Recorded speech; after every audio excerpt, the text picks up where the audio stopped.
जय श्री कृष्णा। जय जाहिर वीर बाबा की जय। भादव मास में गोगा जी चरित्र का 18वां दिन हम सब मिलके सुनेंगे। हे भगवान, राजा को सुनते प्रदान करे।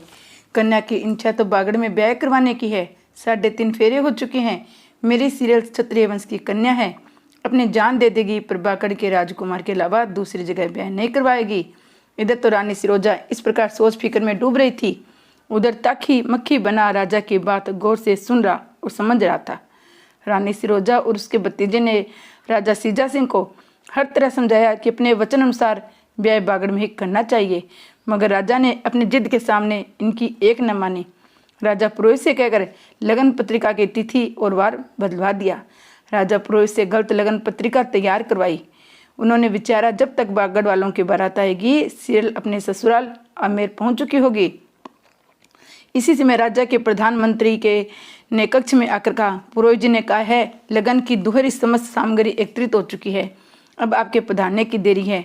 प्रधानमंत्री के इतना कहते ही तीनों प्राणी कक्ष के बाहर निकल गए और मक्खी बना ताकि भी उड़कर नरसिंह पांडे के सामने पहुंचकर राजा रानी की वार्ता से नरसिंह पंडित को आगाह किया। बागड़ वालों को धोखा देने के लिए लगन पत्रिका में तिथि गलत लिखी जाएगी। नरसिंह पंडित को होशियार कर आप तो मक्खी के रूप में राजकुमारी सीरियल के कक्ष में जा पहुंचा और राजकुमार का भेष धारण करके राजकुमारी सीरियल को भाभी कहकर नमस्कार किया। बागड़ के जाहिरवीर ने हमें भेजा है और उन्होंने पुरोहित जी के हाथ जो मणिमाला आपके पास भेजी थी, जब भी कोई संकट पड़े जोत प्रज्वलित जो भी तुम इस माला से कहोगी तुम्हारा हुक्म बचाएगी। सो आपने तो माला द्वारा कोई राजी खुशी की खबर भी नहीं भिजवाई। क्या पुरोहित जी ने उस मणिमाला को आपके पास ही कीमती चीज समझकर रख लिया? आपने तो माला होते भी अपने पति जाहिरवीर को कोई खबर नहीं दी। इसका क्या कारण है? ताकि राजकुमार की बात सुनकर सीरियल बोली, जब से बागड़ देश से मेरे पिताजी ने टिक्का मंगाकर मेरी सगाई आमेर भिजवाई है, मेरा दिमाग पागलों जैसा हो गया है। मैं जाहिरवीर के अधब्याई नारी किसी दूसरे के साथ कैसे ब्याह करवा सकती हूँ?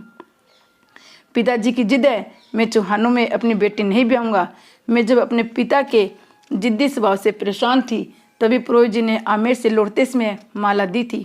उन्होंने क्या कहा मैं चिंता के कारण कुछ भी समझ ही न पाई। मैंने पुरोहित जी से माला लेकर अपने जेवर के डिब्बे में बंद कर दी थी। सो उस समय से आज तक झंझटों के कारण मुझे जेवर का डिब्बा खोलने का अवकाश ही न मिला, न श्रृंगार करके कहीं आने जाने की फुर्सत मिली। इतना कहकर उसने ताखी राजकुमार के सामने जेवर का डिब्बा खोल वह मणिमाला उन्हें पकड़ा दी।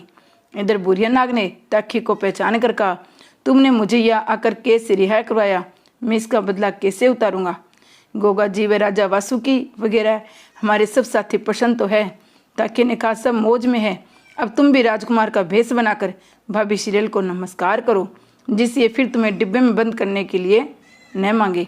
ताकि ने के कहने से बुढ़िया नाग भी रानी सीरियल के सामने अपनी काया पलटकर एक खूबसूरत राजकुमार बन गया और उसने भाभी जी को नमस्कार कह राजकुमारी सीरियल से बोले, अब तो आप मुझे अपने डिब्बे में बंद करके भूखा तो नहीं मारोगी? सीरियल बोली, मैं अपने दुखों के कारण कुछ भी नहीं समझ पाई थी, इसलिए इतनी बड़ी भूल हो गई। इतना सुनकर दोनों नाग फांस से मक्खी का रूप बनाकर अपने कक्ष में आ पहुंचे। उधर ताखी की सब वार्ता सुनकर नरसिंह पांडे वहां जा पहुंचे जहाँ पुरोहित जी ने लगन पत्रिका तैयार कर रखी थी। राजा ने बागड़ वालों की पत्रिका में फागुन बदी 13 की तिथि राजपुरोहित से लिखवा दी थी। आमेर वालों को फागुन बदी नवमी की राजा राजपुरोहित की आज्ञानुसार राजकुमारी सीरियल को उसकी सखियों द्वारा बुलाकर दोनों लगन पत्रिका तथा नवग्रह का पूजन कराया। कुल देवता का पूजन करवाकर अतिथियों को विदा करने के पश्चात परिवार वालों की सहमति से नेगी पहले आमेर रवाना कर दिया गया। बागड़ में लगन भेजने में जानबूझकर देरी की जा रही थी। कोई नेगी बागड़ जाने को रजामंद भी नहीं हो पाया। उचित अवसर देखकर नरसिंह पंडित बोले, राजन, आज आप दूसरा वरदान भी देने की दया करें, अब मैं यहाँ रुकना भी नहीं चाहता। राजा सीजा नरसिंह पांडे की बात सुन बड़े प्रश्न बोले, मांग लो वेद जी, मुझे कब इनकार है, वह तो आपकी धरोहर है। नरसिंह पांडे बोले, दूसरा वरदान मैं ये मांगता हूँ, बागड़ देश वाली लगन मेरे द्वारा ही दद्रेवा नगर आप भिजवा दे। राजा सीजा नरसिंह पांडे की बात सुनकर फूल कर कुंपा हो गया और प्रश्न होता हुआ बोला, वेद जी, मुझे कोई उजर नहीं है, आप खुशी से ले जाए। राजा ने विचारा देर सवेरे कि जो भी भलाई बुराई बागड़ वालों की तरफ से होगी वैसी वेद के सिर मंडी जाएगी और ये विद्यावान भी यहाँ से चला जाएगा। हमें जो काम इसकी नज़र बचाकर करना पड़ता है वह दिक्कत भी जाती रहेगी। इसके दोनों वरदानों से इतना सस्ता छूटने की तो मुझे आशा ही नहीं थी। उन्होंने राजपुरोहित और अपने प्रधान को बुलाकर कहा, ये जो हमारे कृपालु वेद जी है जिन्होंने राजकुमारी का इलाज करके उसे जीवन प्रदान किया, हमारा भार हल्का करने के विचार से बागड़ देश की लगन ले जाने का इन्होंने अपना इरादा मुझे बताया है। इनका ये वरदान हमारे ऊपर दया करने के अलावा और क्या हो सकता है। राजा सिज्जा सिंह की बात का प्रधान व पुरोहित दोनों ने अनुमोदन किया। सब सामग्री वेद राज्य के कक्ष में दास दासियों द्वारा भिजवा दी गई और वेद के आज्ञानुसार उनके कक्ष की तमाम सामग्री उन समेत उनके साथियों को समुद्र तक पहुंचाकर रथ वापस लौटाया। कुछ समय ताखी और बुरिया नाग ने समुद्र के किनारे पर दौड़कर अमृतदायिनी हवा द्वारा अपने को बलवान बनाया। जब समुद्र तट जन रहित हो गया और दिन छिपने लगा तब ताखी और बुरिया नाग ने गुरु गोरखनाथ का ध्यान धरकर नरसिंह पांडे को अपनी पीठ पर बिठा समुद्र पार किया। तभी गोगा जी अपने नीले घोड़े पर सवार होकर तीनों की खबर लेने के लिए समुद्र तट पर आ पहुंचे। तीनों मित्रों ने गोगा जी को प्रणाम कर सारी आप बीती कथा सुनाई। राजा सिज्जा सिंह की चालबाजियों का बयान किया। राजकुमारी सीरियल व भूरिया नाग के कैदों ने तक की कथा सुना डाली। जब नरसिंह पांडे द्वारा सारी कथा सुन ली और लगन का सम्मान संभालकर घोड़े की पीठ पर बांध लगन पत्रिका अपने जेब में रख ली, चारों नीले की पीठ पर गुरु गोरख का सुमरण करके रवाना हो गए। तब जहारीवीर बोले, नरसिंह पंडित राजा सिज्जा सिंह अपने को बहुत ज़्यादा चालाक व अक्लमंद था होशियार समझता है। हमें तो काफ़ी पहले से ही पता है सीरियल का वह फागुन बदी नौमियों के अलावा और किसी दिन हो ही नहीं सकता। इस प्रकार बातें करते सब दद्रेवा नगरी आ पहुँचे। ताखी नाग जहारीवीर को नमस्कार कर पाताल लोक को चला गया। भूरिया नाग को मणिमाला के रूप में अपने गले में पहन लिया। नरसिंह पंडित को गले लगाकर बोले, पंडित जी तुमने मित्र धर्म के पालन में हद कर दी। मैं जितनी भी आपकी बड़ाई करूं थोड़ी है। आपकी जगह कोई दूसरा होता तो पहले मैं वरदान में राजा सिज्जा सिंह आधा राजपाट हत्याता, दूसरे में राजकुमारी सीरियल को अपनी पत्नी बनाकर घर जमाई बनकर मजे में रहता। राजा सिज्जा सिंह के परलोकवासी होने के बाद सारे राज्य पर राज्याधिकार जमाता। आपने पुराने जमाने के पंडित का सा त्याग दिखाकर सब ब्राह्मणों की मर्यादा में चार चांद लगाए हैं। तुम्हारे गुण एहसान क्या भुलाए जा सकते हैं। इतना कहकर गोगावीर ने तुरंत ही गुरु गोरखनाथ के सिखाए मंत्रों का उच्चारण किया। मायावी वीरों को नाई पुरोहित बनाकर उन्हें आज्ञा दी कि तंदूल नगरी की आई इस लगन को हमारे बाबा के दरबार में ले जाकर उन्हें बताओ कि हम दोनों नेगी तंदूल नगरी से आए हैं। लगन पत्रिका देकर तुरंत लौट जाना।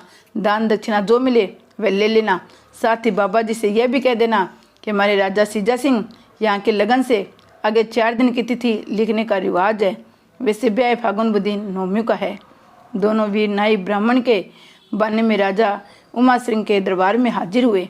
जहारीवीर के बताए अनुसार सब न्योता राजा उमा सिंह को बताकर चढ़ने की आज्ञा मांगी, परंतु राजा उमा सिंह ने उन्हें रोकते हुए भरपूर दान दक्षिणा दे मान सम्मान के साथ विदा किया। इधर जहारीवीर ने अपनी माता को नेगियों के आने की खबर से आगाह कर दिया। फागुन बदी नौमियों को ब्याह है, बारात 4-5 दिन पहले रवाना होगी। तुम नानी के घर जाकर सिंगरी भात न्यूत कर वापस लौटाओ। रानी बाचल खूब टाट बाट के साथ अपने सखियों को साथ लेकर रथ में सवार हो सिरसा पाटन अपने पिता के नगर में जा पहुंची। रथ रुकवा सब साथियों को साथ लेकर अपने माता से गले मिली और भात की भेली देकर कहा, माता जी तुम्हारे गोगा की इस फागुन बदी नौमी का ब्याह है। अपने भाई को बताया कि लगन चढ़ चुकी है और शादी के सिर्फ 10 दिन शेष है। इतनी बात सुनकर रानी बाछल का गोद लिया भाई बोला, इसके माने तो ये तू की भात नूतने नहीं आई, हमें बेइज्जत करने आई है। इतने कम समय में भात की तैयारी किस प्रकार की जाएगी। मेहरबानी करके तू वापस लौट जा, हम तेरे ब्याह में शामिल नहीं हो सकते। रानी बाछल अपने भाई की वार्ता सुनकर बड़ी व्याकुल हुई। जब वह लौटने लगी तो रानी बाछल की माता ने अपने पड़ोसी बनिया को बुलाकर समझाया तो धनपत वैसे बोला, बहन बाछल निराश क्यों होती है, मैं क्या तेरा भाई नहीं हूँ। मेरे घर चलकर भात नहीं होते, मैं तेरे घर भात लेकर आऊँगा। जाहिर के ब्याह में तुझे भात पहनाऊंगा। बाछल के भाई ने धनपत सेठ की बात सुनकर शर्मिंदा को बात नुतवा लिया, पर कहने लगा, इतने अल्प समय में राजा महाराजाओं का शान के लायक सामग्री जुटाना कितना कठिन काम है। उसने अपने पड़ोसी धनपत वैश्य को अपनी कठिनाई समझाई, जिसे सुनकर धनपत सेठ ने भरपूर सहयोग दिया और 3-4 दिन के भीतर ही उच्च स्तर पर भात की तैयारी करवा दी। अगले दिन मंडे से पहले ही अपने कुटुंब के भाई बंधुओं सहित रनिवास की रानियों के साथ थोड़ी सी सेना के छठा बहादुर भी लेकर ददरेवा नगर पहुंच भात का आयोजन किया। उधर छबीलदे को लेकर सर्जन उसकी ससुराल से वापिस आ गया। नगर की कुल वधुओं ने आकर ढोलक मंजीरे बजा बजाकर रानी बाछल के महल को इंद्रपुरी का अखाड़ा बना दिया। ददरेवा नगर का हर नागरिक, क्या नर क्या नारी, बालक बच्चे इतने प्रश्न होकर अपने घर सजा रहे थे जिसे उनके यहाँ ब्याह हो रहा है। राजा उमा सिंह के दरवाजे पर नौबत बज रही थी और वो गरीब फकीरों को मुंह मांगा दान देकर अपना खजाना लुटा रहे थे। राजा उमा सिंह का निमंत्रण पाकर बहुत से राजा महाराजा अपनी फौज पलटन लेकर गोगा जी की बारात में शामिल होने को आ गए थे। सांग तमाशों के साथ नर्तकियों के नाच ने बागत में 4 चांद लगा दिए थे। मंडे तले के बड़े गुलाब के जल से गोगा वीर का स्नान करवाया गया। नाना प्रकार के वस्त्र आभूषणों से जाहिर वीर को सजाकर नीले घोड़े को भी सजाया गया। और मंडे तले जब तब सब बराती दावत खाकर निपट गए, तब जब रतन जड़ित सेहरे के ऊपर मोहर बांध घुड़ चढ़ी हुई। अप्सरा समान सुहागी नारियों ने मधुर वाणी द्वारा मंगलाचार गाए। बाजों गाजों के साथ तोपों की गड़गड़ाहट में बारात ने प्रस्थान लिया। अभाग्यवश कहो या धन का नशा कहो, जाहिर वीर ने ब्याह की खुशी में सब गोरखनाथ जी को ब्याह का नुंता भिजवाना ही भूल गए। रानी चौबाछल उनकी खास चेलियों में थी, उनकी अकल भी मारी गई। उसे भी अपने गुरु का ध्यान न रहा। किसी ने ठीक ही कहा है, दुख में स्मरण सब करे, सुख में करे न कोई। जो सुख में स्मरण करे तो दुख काहे को होए। भगतों तो बारात समुद्र तट पर आ पहुंची। जानवरों के चारे दाने की व्यवस्था कर भोजन करवाने के बाद विशाल सागर को पार करने की योजनाएं पर विचार किया। जब किसी के समझ में विशाल सागर पार करने की कठिनाई दूर करने की विधि न बैठी, तो जाहिर वीर ने आगे बढ़कर कहा, दादाजी हताश होने की जरूरत नहीं। गुरु गोरखनाथ जी की बताई विद्या द्वारा इस सागर को क्षण भर में विजित कर दूंगा। गोगा जी के मुख से गुरु गोरखनाथ का नाम निकलते ही सब बड़े दुखी हुए। गुरु गोरखनाथ जी महाराज को उनके चेले गोगा को ब्याह का नुंता भेजना हम सब भूल गए। परिवार के समस्त लोग गुरु गोरखनाथ के न होने के कारण बड़े दुखी हो। कहने लगे, इनका कोई पता ठिकाना नहीं है, पता ठिकाना मालूम हो तो कोई जाकर ले भी आए। अब समय उनकी तलाश करने का समाप्त हो चुका है। फिर भी उन्होंने नरसिंह पंडित को कजली वन में तलाश करने के लिए भेजा। वह गोगा जी के नीले घोड़े पर चढ़कर चल दिया। जाहिर ने उसे समझाया, अगर गुरु ज्यादा नाराज हो तो अपने मान सम्मान का ध्यान छोड़कर गुरु के चरण पकड़ लेना। गुरु महाराज को पूरी जमात के साथ लाना।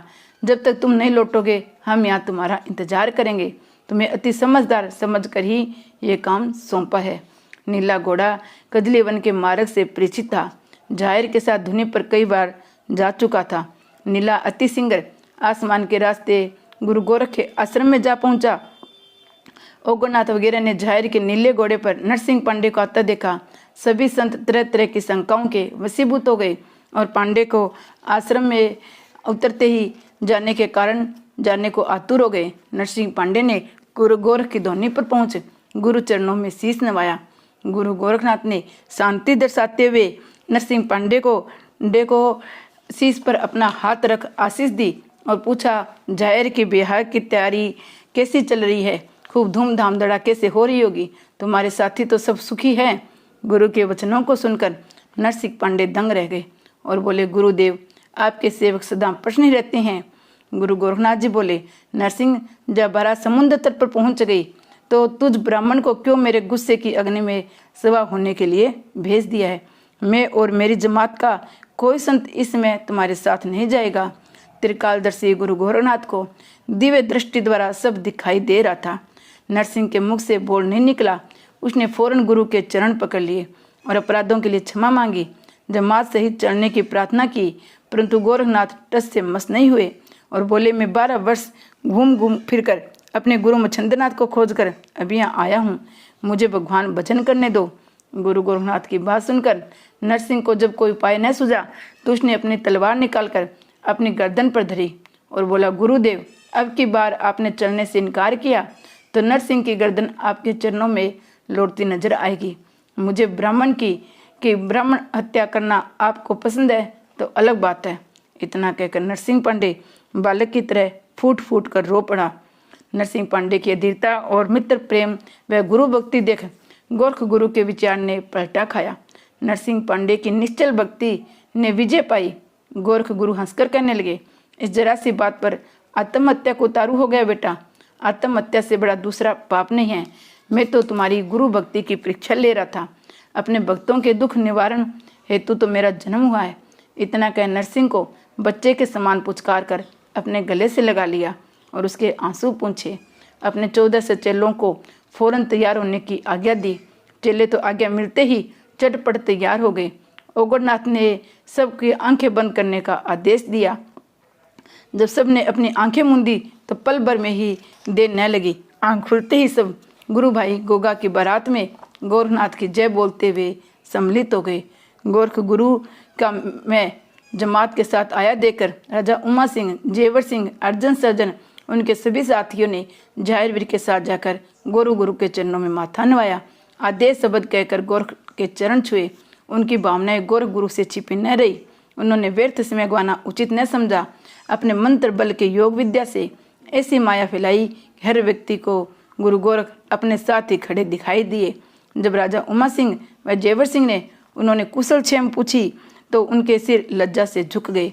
गुरु गोरखनाथ बोले, आज हमें तंदुल नगरी पहुंचना है, अन्यथा अमेर नरेश श्री राजकुमारी से अपने राजकुमार को ब्याहने में सफल हो जाएगा।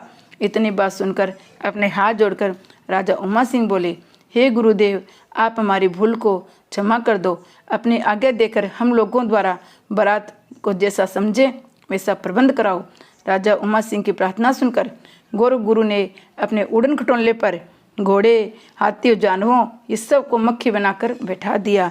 जय गुरु गोरखनाथ जी की जय। जय जाहिर बाबा की।